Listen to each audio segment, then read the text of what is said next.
Hi everyone, it's Eve Blowitz from SPAITGIRL.com and welcome to the Spirit Girl Talk Show podcast.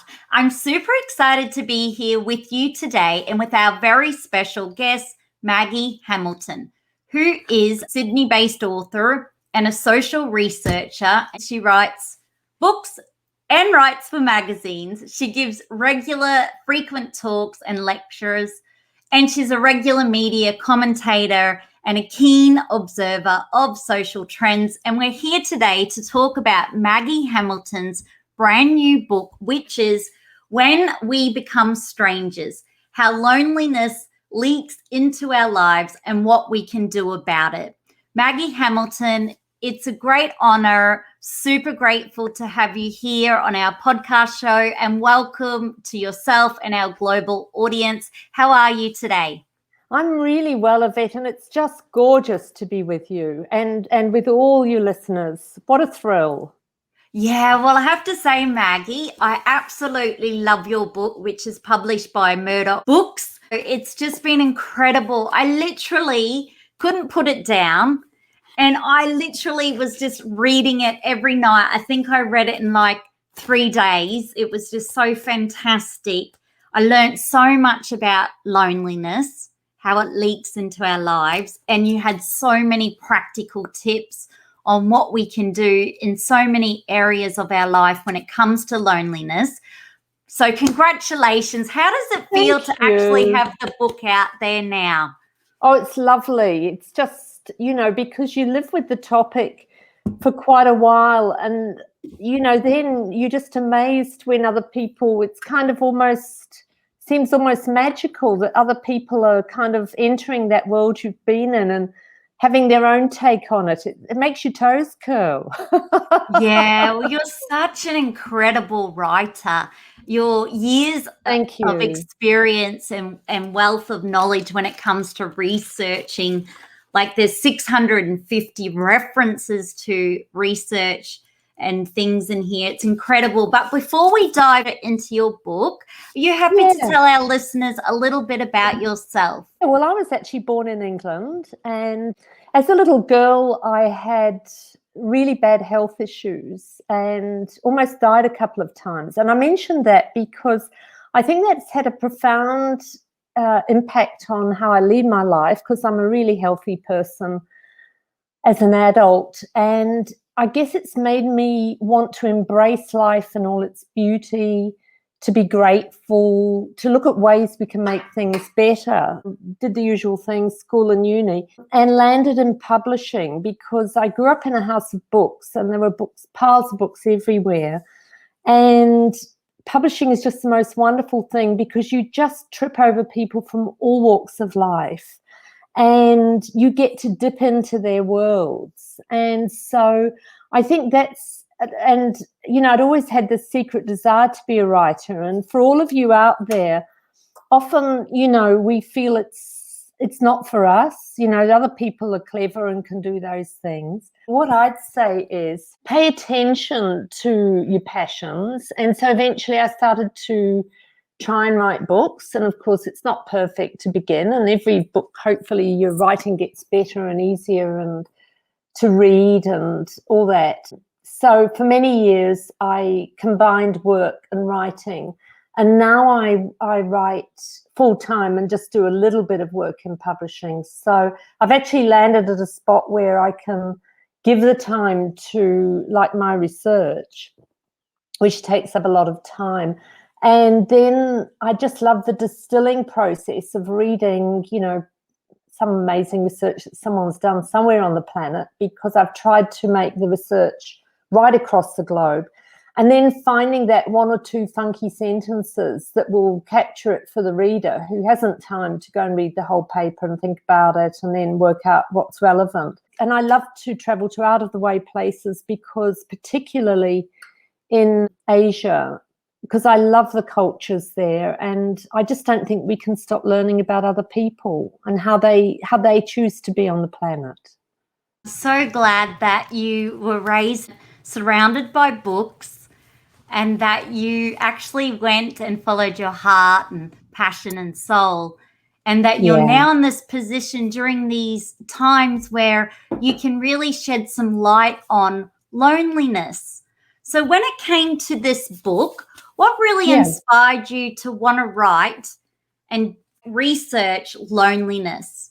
And what does the title, When We Become Strangers, actually mean? Oh, that's a brilliant question. Well, it started as a lot of the topics do that I research. It's noticing several things that you kind of feel, oh, I'm not sure that's good. So I live, as you know, in Sydney, and I'm only 10 minutes from the city and can catch a train into the city. I'd walk up the road to catch the train, beautiful spring morning, autumn morning, whatever, and everybody's on their phones.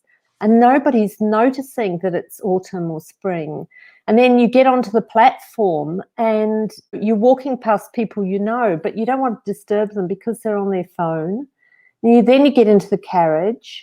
So that was one of the things, looking at kids and little kids in the park with the strollers, where mum and dad, and this is not criticising parents because I know it's tough being a parent today, there's a lot happening, but where the parents are on the phone, or even the children are playing in the park and they keep an eye on them, but they're texting or they're talking to a friend. What I began to see is that we're losing the moments. The reason I use strangers in the title and not loneliness is I think it's creating an estrangement from the moments in life that feed us, feed our spirits, feed our inspiration, feed our creativity. And I feel that process is like coming adrift from the fabric of life, from the web of life of nature, from the fabric of our communities, and even from the fabric of loved ones, where, you know, when we're out with loved ones or in a group, the moment there's a bit of a lull, instead of going over to talk to somebody we haven't seen for a while or going and help in the kitchen, one of the places I love to be, because just to shout out to all your listeners, if ever you want to really know what's going on and want interesting conversations, kitchens are where they happen. But, you know, instead of doing that, we go to our devices. And so then that creates that thing of when something happens to us, Yvette, and it might be something catastrophic, a loss of a relationship or job or something mega, or it might be something wonderful. It might be a tiny wonderful thing or a mega wonderful thing. We have to ask ourselves, who will really see and hear us to share that moment with us, where we actually feel we've been seen and heard. And the problem is when we come adrift, those people who we can really rely on for those moments when the chips are down can end up being few and far between. And that's not good. It's not good for any of us. We all need to be seen and heard, and we all need to be part of the fabric, which does bring responsibilities, but it brings endless joy, unexpected moments, and it warms our days subtly. And I think that's really important because we all need that warmth, that human warmth. When I grew up as a little kid in Australia, I was taught when I walked past someone in the morning to always say good morning and smile. Morning, Beautiful. good morning. Beautiful. And I'm making sure that I actually do that ritual. And it's so funny because people will be like, oh, morning, or they're on their phone or they don't hear you anyway. Otherwise, I referenced it to being like going on a zombie walk. Yeah, like I love that. Because you've got to be present. So I actually make sure I'll just connect to Mother Earth, connect to the elements.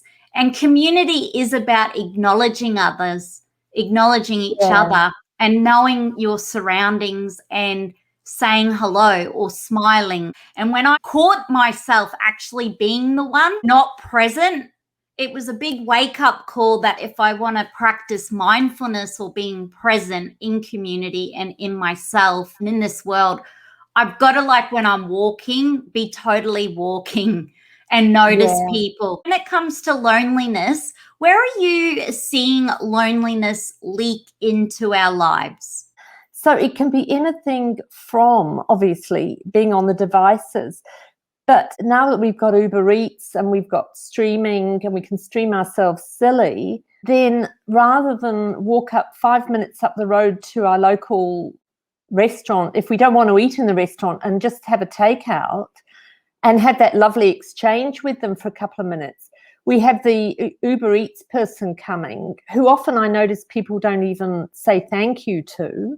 I live in an apartment block. What I found was quite shocking with some of the research, that what they're finding now is, particularly amongst the 18 to 30 odds, is that people are preferring to stream than to go out with friends. And if it's a really exciting series they're watching and they're really into it, they're actually ditching time they've made with friends to keep streaming. And, you know, that is a sure sign that we're coming adrift. And other things like reality TV, which can be very cruel at times in the way people are treated, and where we start to see each other as winners and losers, which is complete nonsense, because we're all good at some things. And it doesn't matter if you're a superstar, you're still things you're not good at. So to then look at people purely as winners and losers is such a cold, hard way, instead of looking to get to understand that person. And so we have to just catch ourselves, I think, doing these things. You know, when we're at a gathering, one of the pieces of research I have in the book is the challenge that wedding people are having now, wedding photographers, because it's getting very hard to capture those big moments during a wedding service, because everybody's leaping out to take their photo. And so the professional photographers actually can't capture those moments easily because they've got everybody leaping in front of them. And so what some people are now doing with weddings is saying, look, would you please not take photos, because we want you to be with us in this moment, and there'll be photos that you can have access to later on. So it's the accumulation of all this stuff that kind of puts us in a lonely space, really. And then we don't often wake up to it till we get those big moments that I mentioned earlier, where we think, well, who can I talk to about this? Who's going to be interested enough to sit and listen? And so part of it is, when we're with others, is actually really seeing that person, even if it's only a 10-minute cup of coffee. It doesn't have to be huge snatches of time, and really hearing. And a lovely elderly friend of mine who's Danish, one of the rituals that Danish, and in fact Scandinavian people have as a whole, is when you go to their place, and you might only be going for a cup of coffee, they have a little candle which they light as you sit down together. And that is symbolizing that this is a moment. This is a special moment. We really care for each other.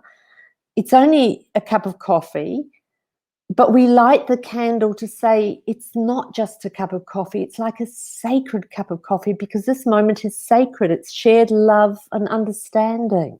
So beautiful, that ritual. Isn't that Don't beautiful? you love it? I love it. I love it. I think we should all do that ritual. The research that you put into the book is so incredible. And I did read about the streaming, not going out with friends to do that, which disconnecting from friendship and support. And reality TV, I'm so proud and happy to say I don't watch it. I'd rather read books which are more positive and learn or meditate or do yoga. I'm not a fan of the stripping down of people and tearing people apart, and I don't find that entertaining. I find it goes against all my kindness values. It's distressing. It's just the last thing anyone needs to be watching. Like, I read this book in 3 days. I got much more enjoyment and happiness out of this. So not a fan of reality TV. No. But the other thing I'm finding is, with people now working from home, is loneliness leaking in now in that way, where we've got people that once used to go into the office and be surrounded by people, And now, obviously, they're having to work at home. For some, it's the first time they've ever worked at home. But I know, Maggie, with your profession, you're used to the solitude and working and researching. But what are you seeing in the workplace when it comes to all of the research you've been looking at for the book? Working from home has been liberating in certain ways for people. Even little things like noticing how the light comes in certain windows at certain times of day, which you don't notice if you're at work at certain times of the year. It has given more flexibility, but ultimately we are absolutely creatures that need each other. And what the research is suggesting is people work a lot harder when they work at home. They tend to take very short breaks and get back into it, and they work later. And what it does is it creates what they're calling for work, we know it in other areas, the always-on culture, because there is no put your laptop in your bag, go to the train, and that signals that you're going home, and your home space is your rest space, your sanctuary, and also, when we can, having friends around and all the wonder and nurture of that, to creating that continual stress that you don't know when there's going to be the call, you don't know when there's going to be the email. And so that creates a lot of stress and people feeling quite isolated as a result. And it's interesting because the Europeans are often quite smart in a whole number of areas, I think because older cultures often are. They've started to put ring fence the time you can be at work. In France, as early as 2004, would you believe, they came up with the right not to be available after hours, that this was actually a human right. And in 2017, it was put into law that this actually has to be negotiated between an employer and staff. So even just having the conversation recognises the fact that that's intrusive. And then we've also got people like, I think it was Volkswagen, who you're not allowed to send emails between 6:15 at night and 7 o'clock in the morning. Now, I'm sure they have some processes if there's some huge emergency, but let's face it, most of what you get between those hours could actually wait till the following morning, which, apart from nurturing us, I suspect makes us a little bit more well organised. So, yeah, working from home is not, I think, for a lot of people as liberating as we like to think. And even though I do work from home as a researcher, because it is quite an internal process doing what I'm doing, I see lots of people during the week, and Derek and I love theatre and I love nature. So I'm doing a lot of things that balance out that time by myself to feed myself. But I don't know that a lot of people, particularly during the lockdowns we've seen during COVID, have really had the opportunity to do that. And sometimes, again, we don't even realise we're coming adrift. And part of that being adrift, of course, is being stressed out. Coming adrift, I saw a very big social change when Facebook came in, and I even know this from my own experience. Before Facebook, you'd ring your friend, you'd organise a coffee, you'd really make a big effort to catch up with them in person. Yes. And then when Facebook came in, we kind of got a little bit sloppy or slack where, I can see what my friend's now doing through photos.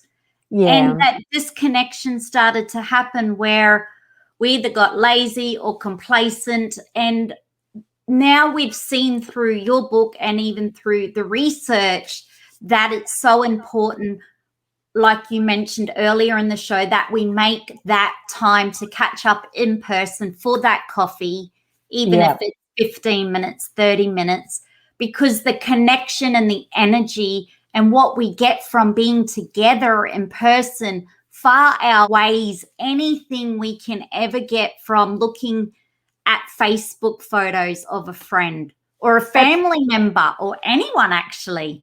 Absolutely, Yvette. And I think the thing is, because we don't have endless time, we get that.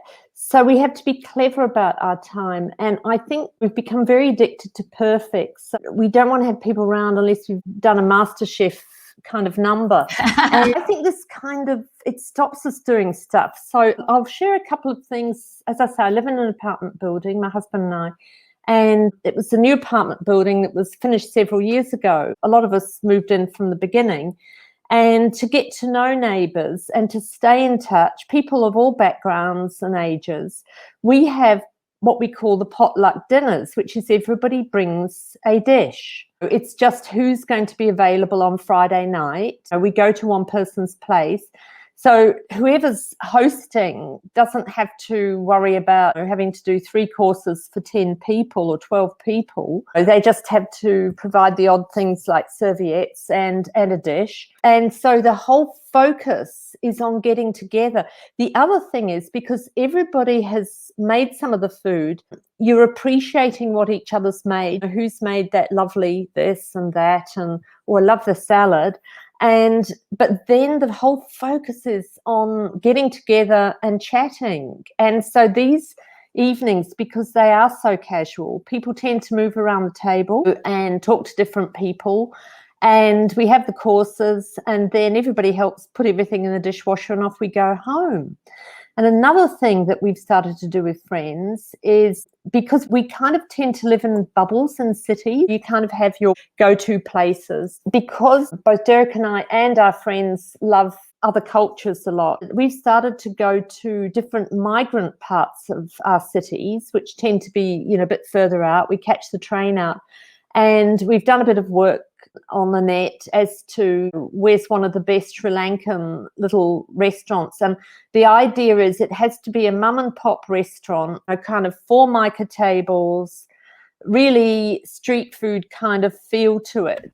And we have had the most amazing evenings there with the local mum and dad, talking to them about their food, talking to them about Sri Lanka or Vietnam or Persia or wherever.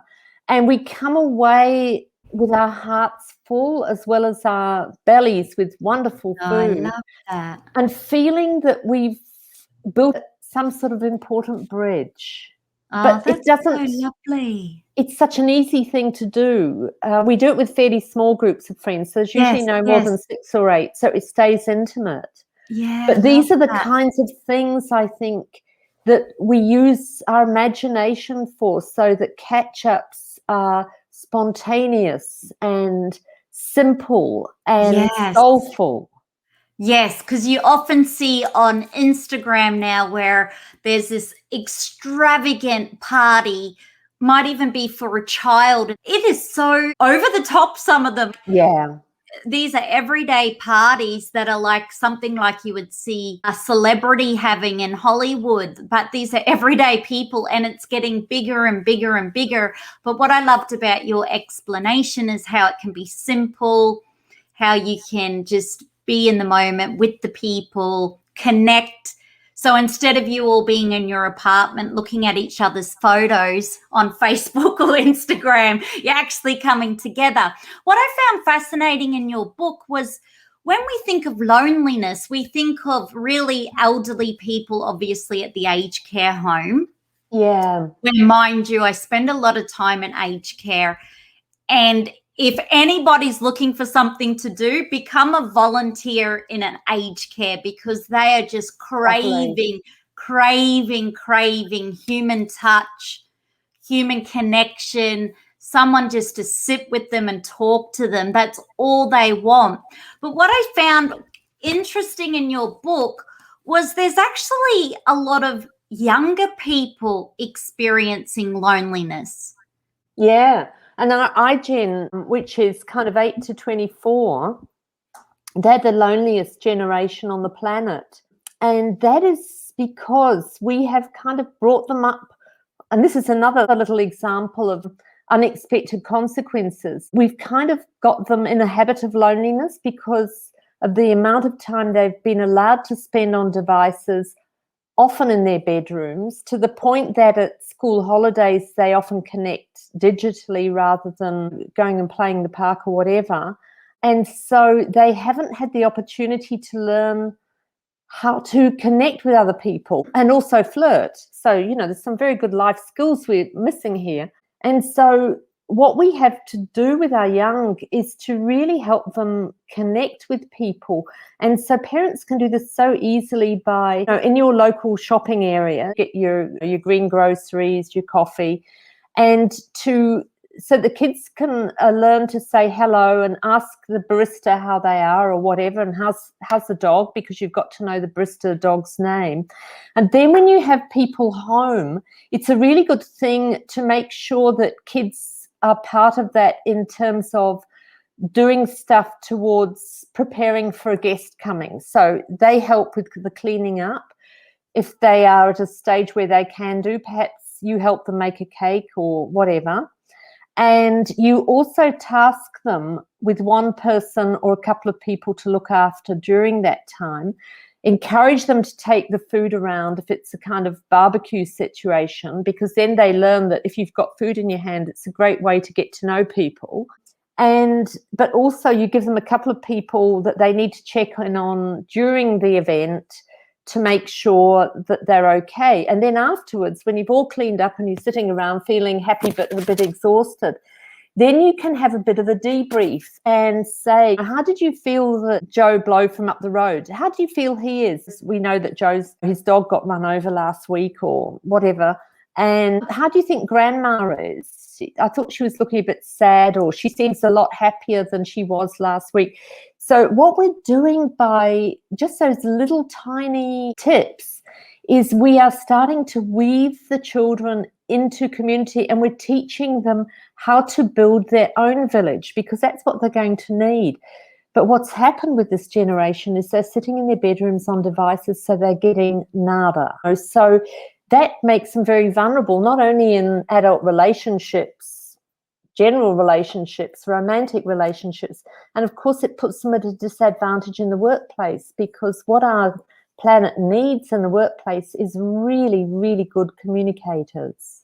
Really sad also to see that there's an increase in anxiety and depression with younger children, but particularly concerning, Maggie, is that generation spending too much time indoors and on the device and disconnected from community. There's an increase in mental health concerns. I think what you're talking about, even helping them to develop that emotional intelligence, which I learned very early on, how to read people, how to emotionally feel for people. That's really important, a life skill, and that's something you can't get on looking at the device. No, it's not the same. Like at the moment, every Saturday I do a regular catch up with my mum at our local coffee store. I invite whoever wants to come at a certain time, whether it's family or friends. And then we go to the library after that. So we've got this really cool little community gathering going on. It just brings that sense of community back and catching up, but in real life. Yeah. That's been incredible to do that during the global pandemic. What are the effects of loneliness on our mental health? I'm really glad you mentioned that. And what I want to say is that most of the things I'm talking about, until I did the research, I had no idea. So I don't want others to feel like they're way behind the 8 ball. But what they're now finding is that loneliness is actually worse for us than obesity and heavy smoking habits. And that people who are lonely tend to die earlier and tend to have a lot more issues around anxiety and depression.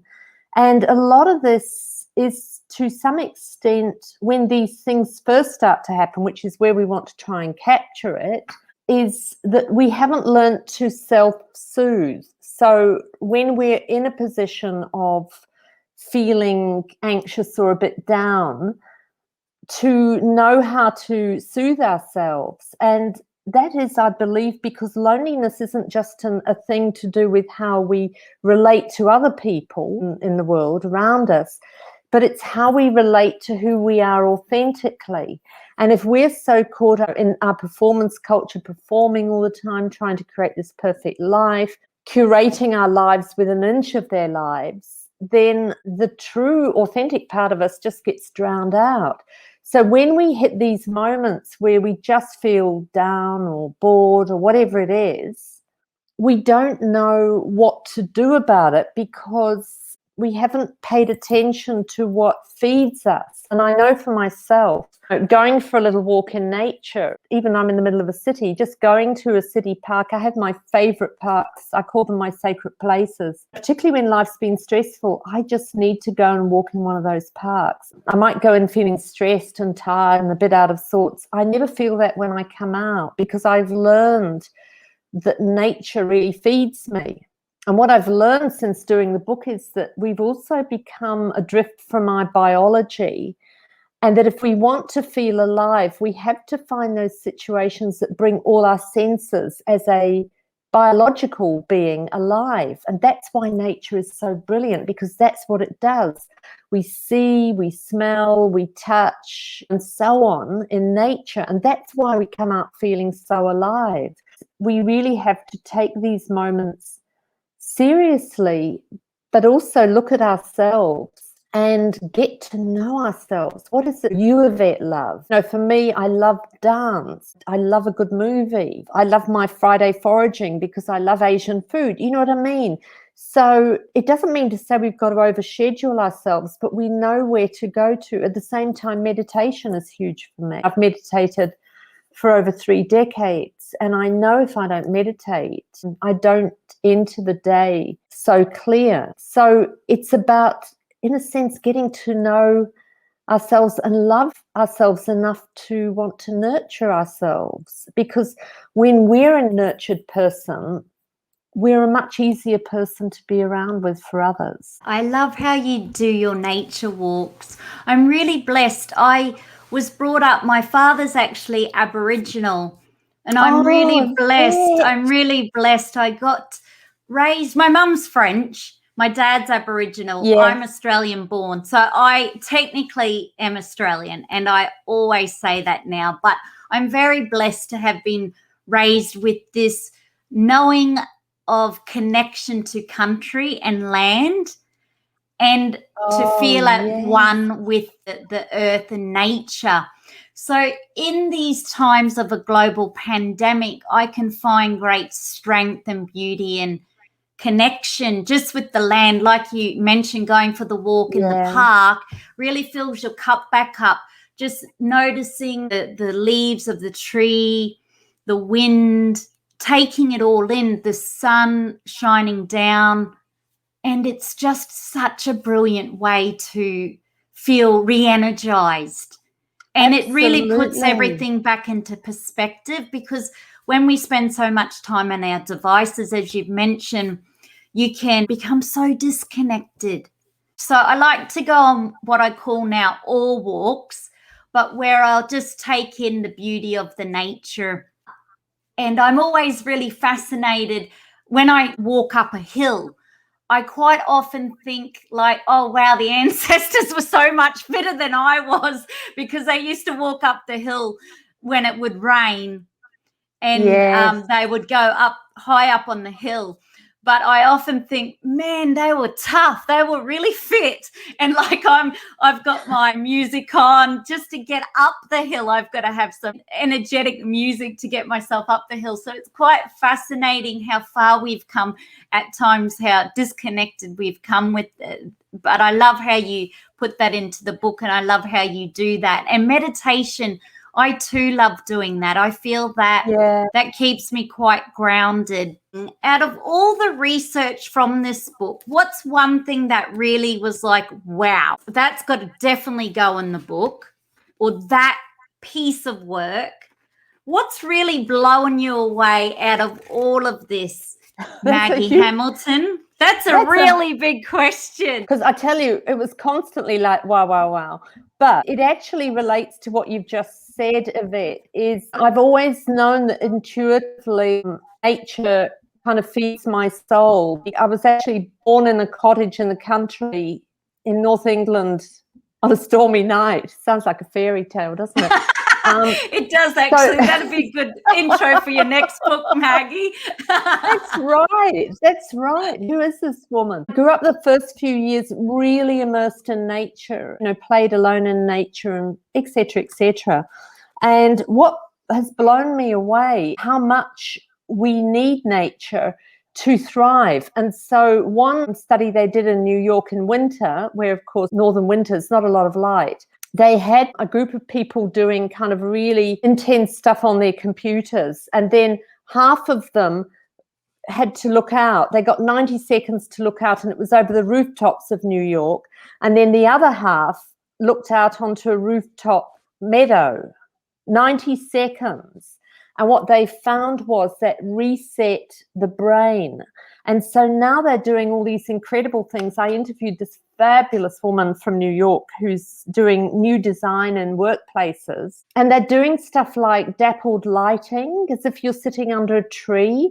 They've now got lighting that follows the circadian rhythm so that it kind of pumps us up during the day and brings us down gently as we get towards the end of the working day. Not that we're about to fall asleep at our desk, but it just brings us down.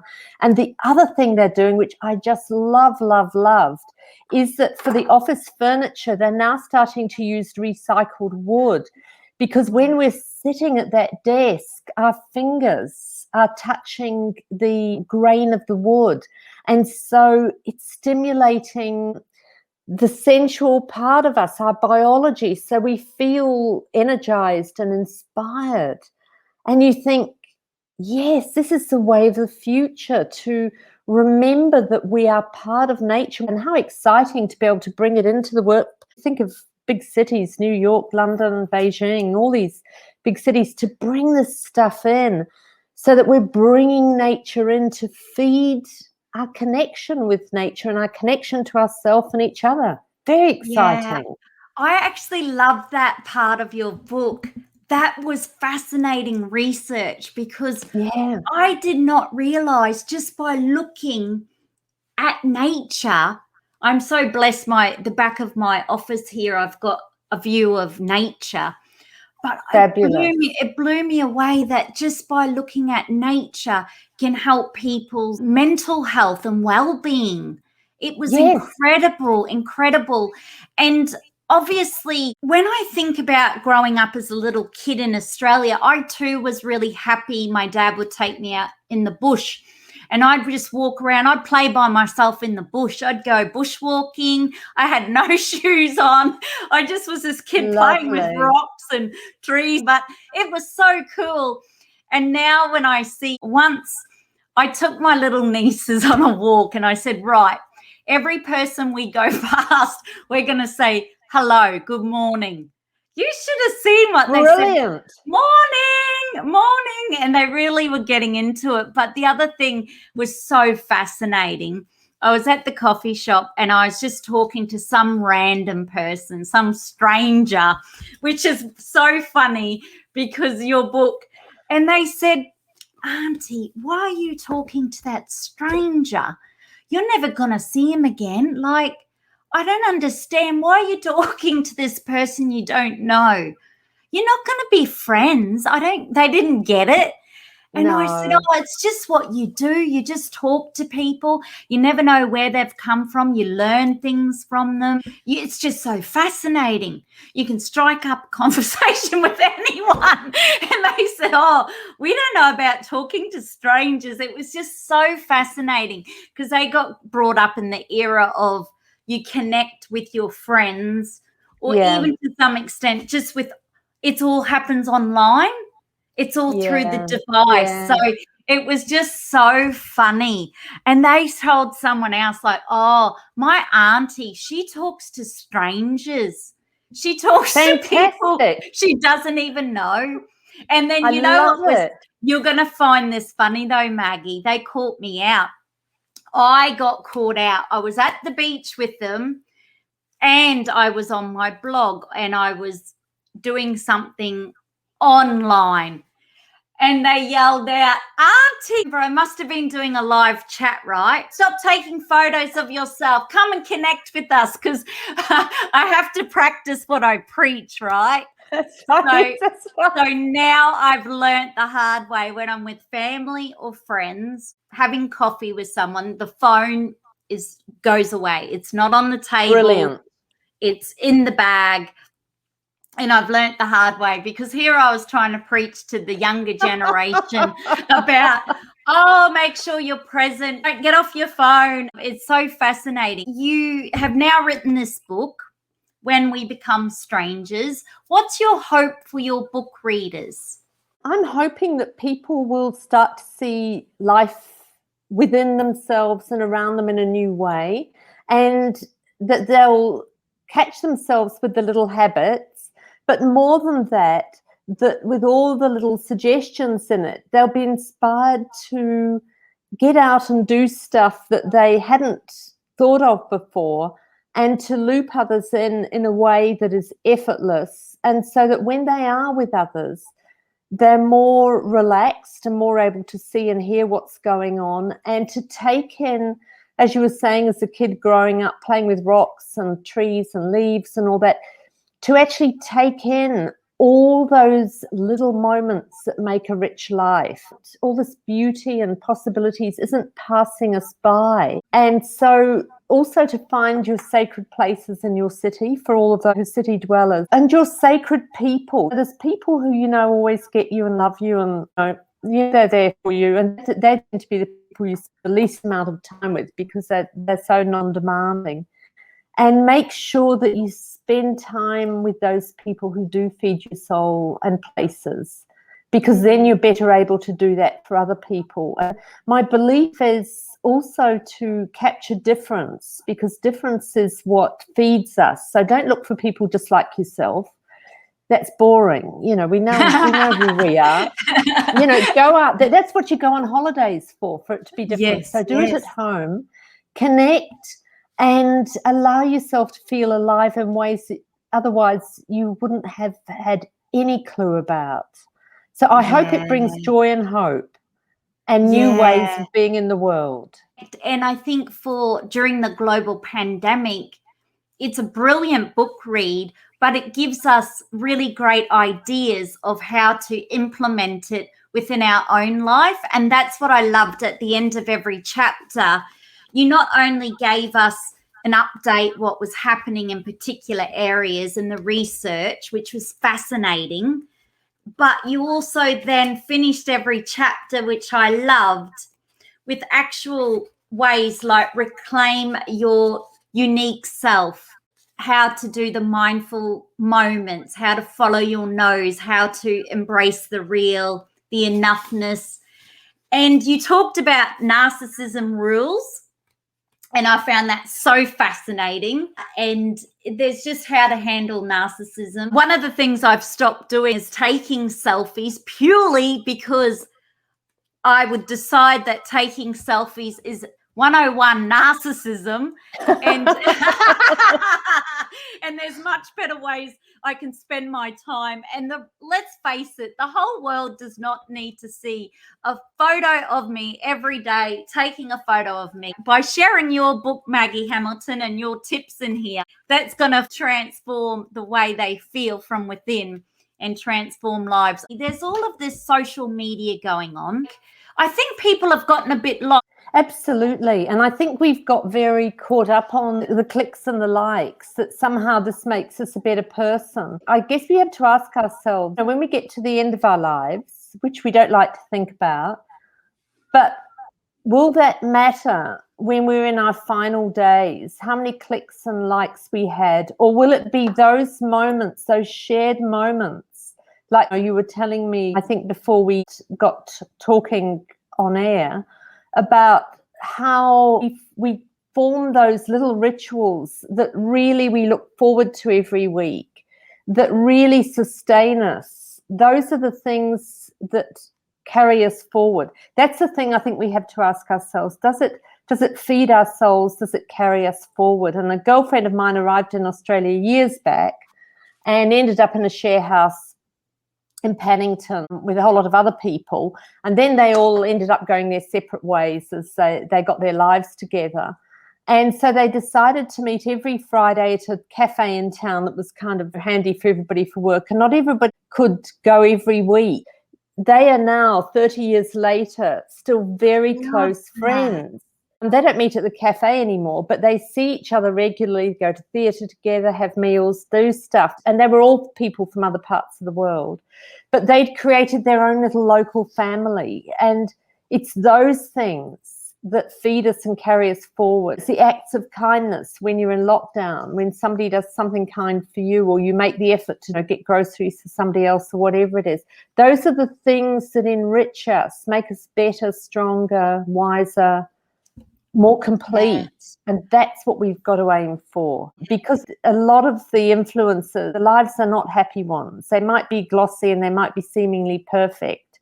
They're very driven lives. I have a couple of examples of that in the book, and one woman in particular who ran a very successful parenting blog in the UK. And then she realized that all the family time was being hijacked by her capturing everything that was happening in the family for her blog, taking photos, videos, and of course writing up. And she decided to take, it was either a year or 18 months off. She actually closed down her successful presence to kind of recalibrate. And then she recalibrated how she operated in that space.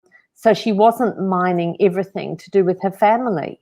And I thought that was a very brave decision, but I actually thought it was a very wise decision, because at the end of the day, you have to be able to live with the decisions we make around this ache to be noticed. And if we're aching to be noticed, we're aching because there's something missing.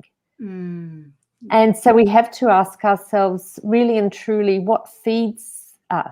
And part of it is just, I think, allowing our lives to be a bit more messy and spontaneous. A girlfriend of mine in Brizzy, she decided over a course of a year, I saw her just as the new year came in, and she said, you know what I'm going to do? She said, I'm going to take a few courses every term through the year of just stuff I've been wanting to do, play the ukulele, watercolors, all this sort of thing. And she settled in the end, and she said, I'm not doing it to kind of be really good at it, but just to have a go and to enjoy it. As a result, she became mad on playing ukulele, and she's gone off to ukulele festivals in other states. But, by not putting pressure on herself and by trying a heap of stuff, she wasn't really trying to settle on that one thing, but she settled on this whole new passion in her life. And I think, great. Yeah. Who knows where that will take her? Yeah. And you know what? It's so fascinating. After spending like 6 years in aged care, what I know for sure is this.